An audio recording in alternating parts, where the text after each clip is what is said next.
Alright, so I had done a video of this way before I had saw the live action remake for How to Train Your Dragon. Unfortunately, I could not edit because of storage. I just uploaded it unedited slightly, but I tried editing it on YouTube Studio and I got frustrated with that because my thing just kept crashing out. So I'm doing a redo of this. Now I know which topics I would like to discuss for the animated trilogy, but if I don't talk much about the movies in general, it's fine. I'll try it again for when I review the live-action movies, because since we're getting How to Train Your Dragon 2 in live-action form in 2 years from now, you could bet your sweet ass we'll be getting the Hidden World in live-action by 2029. Anyways, I'm gonna try and make this video at least, hopefully, 20, if not 30 minutes, and not, like, 40 minutes long, since I only have 52 minutes and 52 seconds to record on this damn phone. Crazy storage issues. So let's not waste any time talking about my thoughts on the animated How to Train Your Dragon trilogy. It still blows my mind that How to Train Your Dragon now has a live-action remake, and now the sequel is gonna have a live-action remake. Now, I've heard that the director is going to do some changes with that one. So yeah, to get the obvious out of the way, these are Dreamworks' best movies of all time. I'll try my best to talk about my thoughts on the movies, but I'm mainly going to talk about my experience on each film. Starting off with number 1, which, you know how we have a category for classic movies that are like one of the best films of all time, like Jurassic Park, Jaws, Terminator, or even Coraline?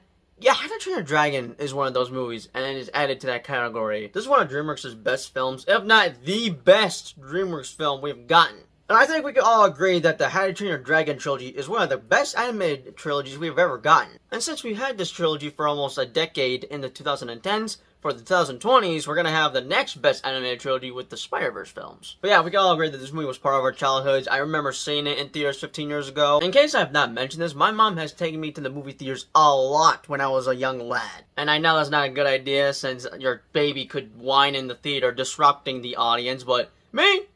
I was not one of those babies. I did not cry or whine. I was sat down while my eyes were glued onto the screen, and no wonder why I'm so obsessed with going to the movie theaters a lot. So yeah, who knows how many movies I saw as a little baby. I can only recall certain ones that, okay, there has to be a good chance that I saw Avatar when I was like, what, how old was I in 2009? 3 years old? For 2010, as I believe I was 4 years old, or maybe before I turned 4. I don't know. This movie came out in March 2010, and I wouldn't have became 4 years old until next month. Still, I can't remember much of my years from 2006 to 9. The farthest I can go to remembering anything would be 2010, and I remember fragments, but I know for sure that I saw this movie in theaters. Because I remember me and my mom and my brother were like kind of running late to the theater, and I rush in, and the first thing I see on screen is Hiccup setting up his, device thing he had made that's supposed to kill a dragon or capture one. So yeah, I'd probably missed like 5 minutes of the opening bit. But yeah, that was the first thing I saw as soon as I walked into the theater. But yeah, as I mentioned, this is definitely one of my favorite childhood films, and it's definitely, I'd say, probably my most favorite Dreamworks movie. I mean, I'd have to do a ranking list of like what is like my top 10 most favorite, since we got like over 30 films, I believe. But if I had to choose one, I'm going with How to Train Your Dragon. Sure, I love Shrek or Megamind or Madagascar, but I think How to Train Your Dragon is my most favorite out of every single Dreamworks film they've put out. But anyways, now my thoughts on the movie. So yeah, obviously it's a 10 out of 10 now. I know I did a review on the live action remake, and I mentioned that I didn't want to talk too much about the original in my trilogy review and save most of it for the live action remake review, since I knew it was going to be a shot for shot remake. But that was before, and I was trying to have that out before I had made my live action remake review. But now I'm making this video as a redo after I had talked about my thoughts on live action remake. Might as well do a quick live action versus original bit here. Now, a quick summary of what I thought about the live action remake. I enjoyed it. I was happy with it. And the best part about it was that they had changed nothing and that it was faithful to the original. And it's all thanks to the original director coming back to direct the live action remake. Now, I know there are a few scenes that were cut out, like, for example, Gobber talking about Troll stealing socks, or Hiccup doing a voice impression of his dad, or even the terrifying terror little dragons after the test drive scene. Those scenes aren't in the live action remake, but honestly, I'm not too upset about it. What makes me satisfied with the live action remake is that it was directed by the same creator that had directed the animated trilogy. And I'm glad he's coming back to direct the live action remake for number 2, and what he'll most likely direct number 3, since, like I said earlier, Universal's gonna want to bring the third movie into live action form. But if you did want to see those scenes, you'll have to wait until the physical copy is out. It is part of the deleted scenes feature. Plus, this director said so himself. But is there anything, you know, any changes you wanted to make or additions that didn't actually make it to the final cut? We did shoot a couple of scenes that we cut out because they just didn't seem to add that much. They were actually dragging down the pace a little bit. Yeah. So if you're really familiar with the animated movie, there's a scene that comes right after Test Drive where Hiccup and Toothless are flying above the clouds and they become detached. There was a scene where they're kind of camped out on the Giant's Causeway and they get accosted by all of these terrible terrors. And Hiccup says, well, everything we know about you guys is wrong. We shot that and we had it in the movie for a while, and then eventually we just cut it out because you know that Hiccup's already discovering that dragons aren't what we think they are, and it slowed everything down. There was another scene as well where Astrid almost catches Hiccup and Toothless red-handed in the blacksmith stall at night after he sneaks them into the village. And that was another one where it's just, it wasn't really helping the pace. And it felt better to. We'll include them as deleted scenes in the bonus material when we release the home video version. But yeah, you know, you kind of discover when you put it together, you get a sense of like what the movie wants. Now, if I were to compare which did better in which movie, hot take. So you know how we have the Red Death entrance in the animated feature? I think the remake does it better. Now, nothing against the original. The original is perfect. And the same can go for the live-action remake, because it is a shot-for-shot remake. But the live-action remake is 10 times better than the entirety of all live-action remakes Disney has put out. In the live-action remake, they do fresh out certain characters, certain bits here and there, but for that scene in particular, they made the Red Dead's entrance kinda a lot more terrifying. That's probably thanks to the music score, which, holy crap. I'm glad I wasn't the only one that caught this, but the theme score for the live-action remake, it's the exact same one that's in the second film, where Hiccup confronts Drago, and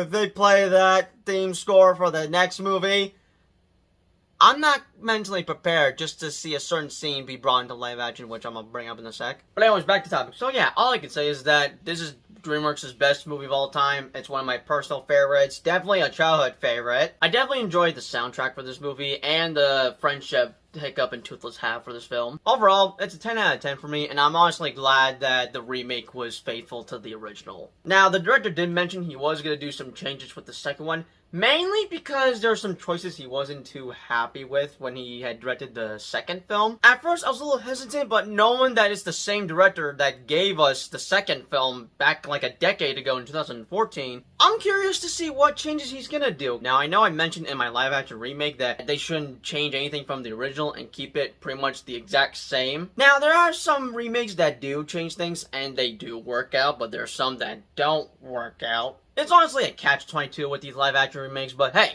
as I stated, this is the same director that gave us How to Train Your Dragon 2, and since he's remaking it into live-action form, who knows, maybe the live-action remake for How to Train Your Dragon 2 will be better than the original. Not to say the original is bad, but we shall see once we get that in theaters June 11th, 2027. Also, before I move on to the next movie, I'm now shocked to find out about this, and I believe this was recently this year. So I know Hiccup loses his left foot in this movie, mainly by the end. I thought he had lost it from, like, the explosion fire, but I'm now finding out that the reason he lost his foot was because of Toothless! Specifically when he grabbed his foot as he tried to save him from falling to his death. Now, obviously, Toothless didn't mean it, but damn!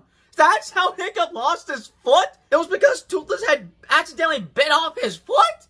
God damn! But hey, they're kind of even when you think about it, because Hiccup took out Toothless's left wing, and in the end, Toothless took out Hiccup's left foot. You got me back, right, bud? You couldn't save all of me, could you? You just had to make it even. So, peg leg.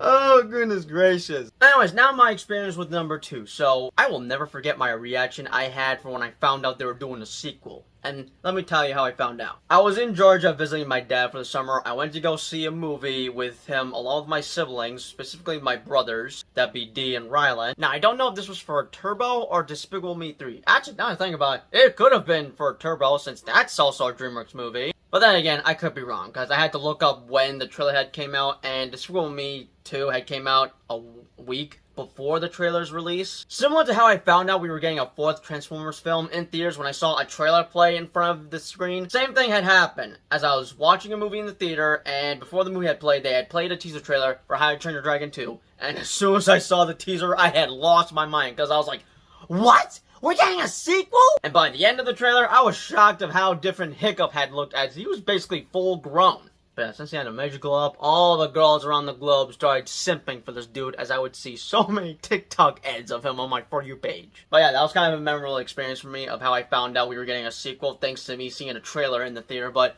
unfortunately, I cannot recall if I did saw this in theaters. I mean, I remember which certain movies I saw in theaters back in 2014, but for some reason, I cannot recall if I saw this in theaters. And if not, I'll be getting a second chance in 2 years once the live-action remake for How to Train Your Dragon 2 hits theaters. Which still blows my mind that we're getting a live-action remake of number 2, because I was shocked that we'd be getting a live-action remake for How to Train Your Dragon, because that was Disney's thing. Now Dreamworks is joining in, and I'm still losing my mind about it. It still blows my mind the fact that we now have a live-action movie for How to Train Your Dragon. But never did I expect that, oh, let's greenlit the sequel for the live-action remake. Time to remake How to Train Your Dragon 2 in live-action. Like, what?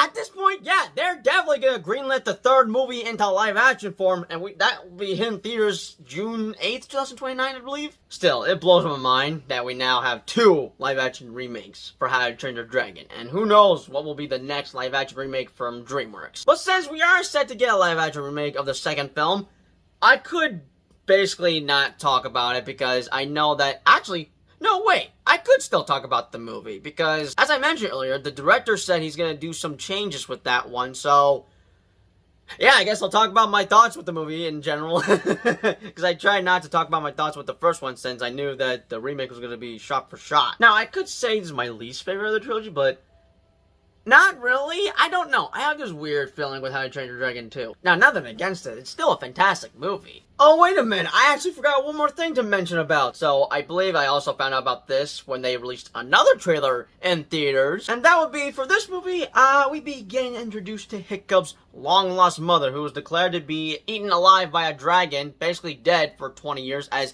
this movie takes place 5 years later after the first film. But yeah, as soon as I found out that we'd be getting introduced to Hiccup's mother, I got excited, because I guess I'm a bit of a sucker for stories that involve the relationship between a mother and a son, since I'm a bit of a mama's boy. But yeah, I do hope they bring back the original voice actress that voiced Valka in this one for the live-action remake, so please. Along with Kit Harington as Eret, son of Eret, which I don't know what's that about. That this Eret dude just gave his son the exact same name that he has. But still, please, I would love to see Kit Harington play Eret for the live-action remake of How to Train Your Dragon 2. As for Drago, they could bring back the original voice actor for that, or they may cast someone else different. I don't know. We shall see. But yeah, Valka is definitely one of the best parts for this movie for me. Overall, I enjoyed this film, specifically for Hiccup's mother being introduced. Now, there's one scene I look forward to seeing in live-action form, and another I don't look forward to seeing in live-action form. One would be this scene. And I was wrong.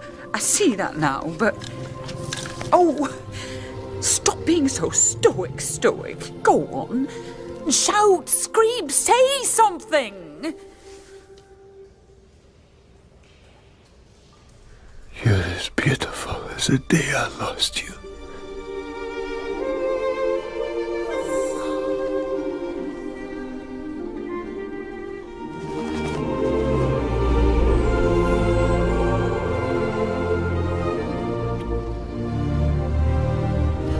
Honestly has to be one of my favorite scenes from this movie. And that quote has been used for meme purposes, but for good reasons, obviously. For example, Hugh Jackman's Wolverine. You're as beautiful as the day I lost you. That was my exact thought from when I found out he was coming back to play Wolverine again for Deadpool Wolverine. Because the last time I saw him was in 2017's Logan, and that movie had broke me in the theater. But yeah, I really enjoyed seeing both Stoic and Valka be reunited, and that Hiccup had both his parents back together again. Until he had lost his dad thanks to Toothless being mind-controlled by the Alpha Dragon. That's the other scene I don't look forward to seeing in live-action form, which, who knows, maybe it might make me cry this time, as I can't recall if I shed tears for when Stoic's death had happened on screen, but whether I cried or not, I know that scene had broke my heart, because I wasn't expecting Stoic to get killed. I was like, what? How could you do this to me? That's definitely one of the most heartbreaking scenes for this movie for me, and my rating for it is a 9 out of 10. I could give it a 10 out of 10 but I feel like just giving it a 9 out of 10. Now, I could say that the reason I give it a 9 out of 10 is because Stoic's death, but I feel like I probably would have given this movie a 9 out of 10 either way, just because I felt like it. But yeah, I'm not looking forward to seeing that be adapted in live action because it's heartbreaking. We all were very devastated when Stoic was killed off, and I don't think none of us want to be heartbroken again for when it gets adapted in live action in 2 years from now. Anyways, as my thoughts for the villain Drago, he's not bad. He's fine. There's not much screen time to him, which, honestly, I do hope we get a lot more screen time with Drago for live action remakes, since the director wants to do a couple of changes here and there to improve on the original How to Train Your Dragon 2. Does that, with the second movie confirmed then, does that, like, leave it open for, more changes? I think so. I mean, I'm writing it now, so I think kind of finding my way through it, and it's an opportunity to actually fix things that I thought I could have done better. Everything's a discovery as we go, but it's a little too early to tell. I will say the villain for the third film was a lot more better than Drago, but Drago wasn't a bad villain. He was alright. In the first film, we had gotten a big bad dragon as its main villain. In the second one, we have a big bad dragon and a human villain. And then we just have a human villain for the third film. But also, off topic real quick. I know we got like 3 different shows for How to Train Your Dragon, one being Riders of Berk and Defenders of Berk. But the best one out of all of them is Race to the Edge, which it's been years since I watched that show. I remember binge watching it all on Netflix, and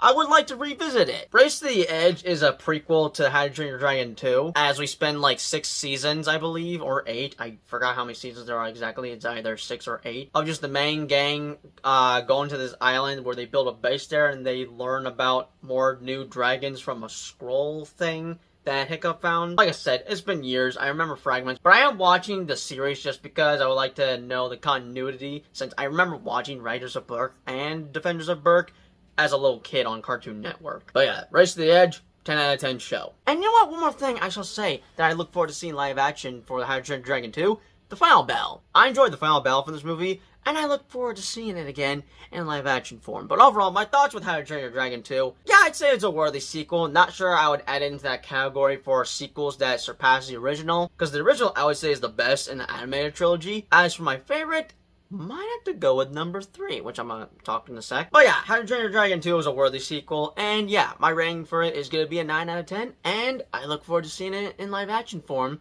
on June 11, 2027. Now, as for my experience with number 3, I don't know what year I had found out that we'd be getting a third movie. I just know that I then became aware about it once they had released like a teaser poster of the 3 logo. And I got excited for it, but then once they had released a new poster for it around like the week of June in 2018, I know I brought this up in my Bumblebee review, that there was a certain week in June 2018 where we had gotten banger trailers all in one week with Spider-Verse, Bumblebee, the Lego Movie 2, and then How to Train Your Dragon, the Hidden World being one of them. But yeah, this is definitely one of my favorite posters from this movie because it had revealed that we'd be getting introduced to another Night Fury in this film, specifically a Light Fury. Which is a huge payoff from the second film because Hiccup had mentioned that maybe we might come across another Night Fury.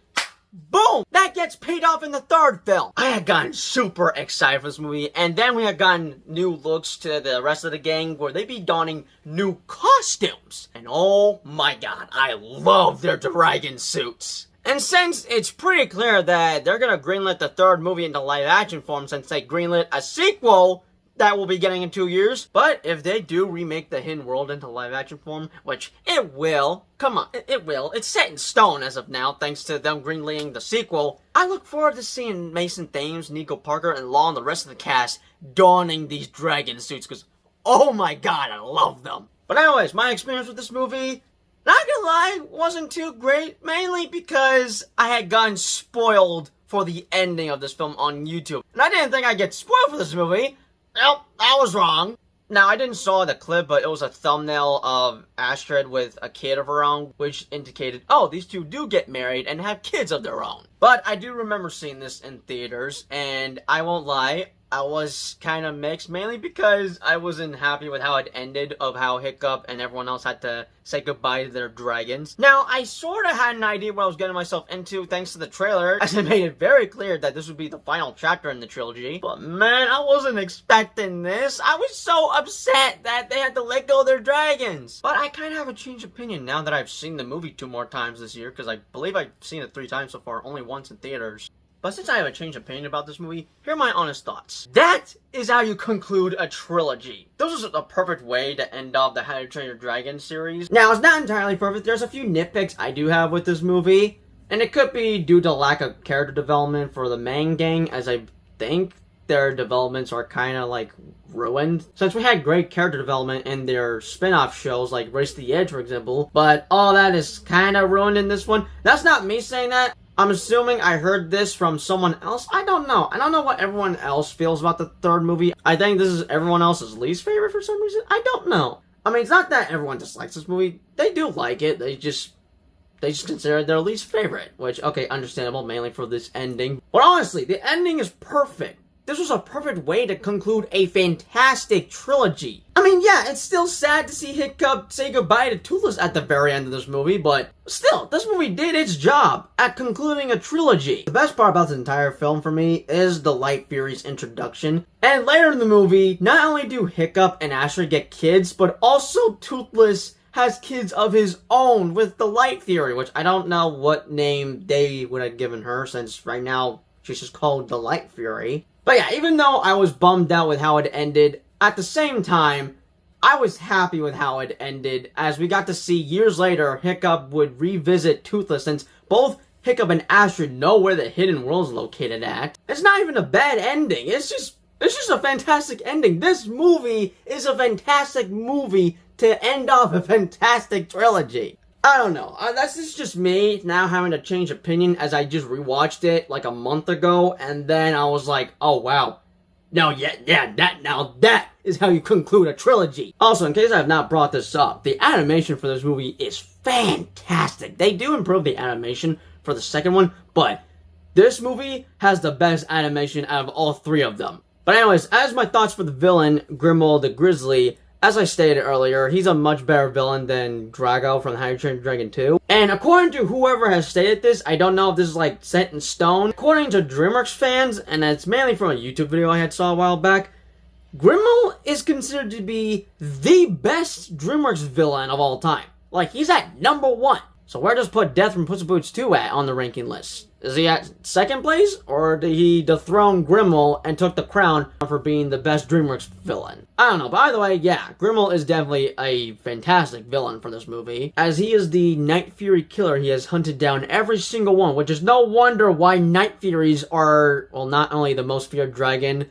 of all of Viking history, but also one of the most rare dragons in the How to Train Your Dragon world. Like, we have other cool dragons here and there, but only one Night Fury. Well, that was until we got introduced to Light Fury. But yeah, it explains a lot why Toothless is like the last of his kind. But yeah, as I stated earlier, the first How to Train Your Dragon film is the best in the trilogy. As for my favorite, yeah, I'm going with #3. And I'm sure most of us Hickstrid fans were very happy to see both Hiccup and Astrid finally tie the knot, as that is like a subplot they bring up in this third film. But if I were to give a rating for this movie, it's gonna have to be a 10 out of 10, because this is one of my favorite movies that came out in 2019. Honestly, each How to Train Your Dragon film are on my top 10 list for favorite movies from 2010, 14, and 19. And yeah, like I mentioned earlier, this is one of the best animated trilogies we have ever gotten. Now, sure, we have the Kung Fu Panda trilogy. That's great, but How to Train Your Dragon is a better trilogy than Kung Fu Panda. Nothing against the first 3 Kung Fu Panda films. But when I saw this movie in theaters back in 2019,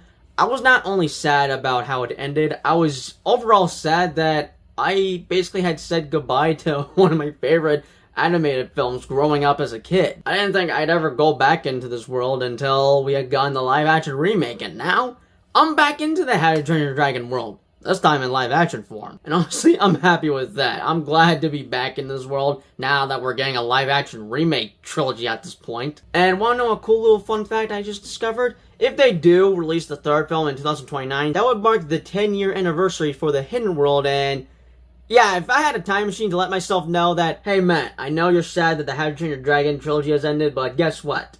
You're gonna see this movie again in 10 years from now, but in live-action form. Well, that would be crazy that we would have gotten a live-action remake for the Hidden World 10 years after it was released. With that being said, those are just my thoughts with the How to Train Your Dragon trilogy. Overall, 10 out of 10. One of the best animated trilogies of all time. And definitely let me know in your thoughts, comments down below. Which one is your favorite? Which one do you think is the best in the trilogy? And what are your thoughts with the live-action How to Train Your Dragon movie? Anyways, I hope you guys enjoyed this trilogy review. And as always, I'll see y'all in the next video. Peace out.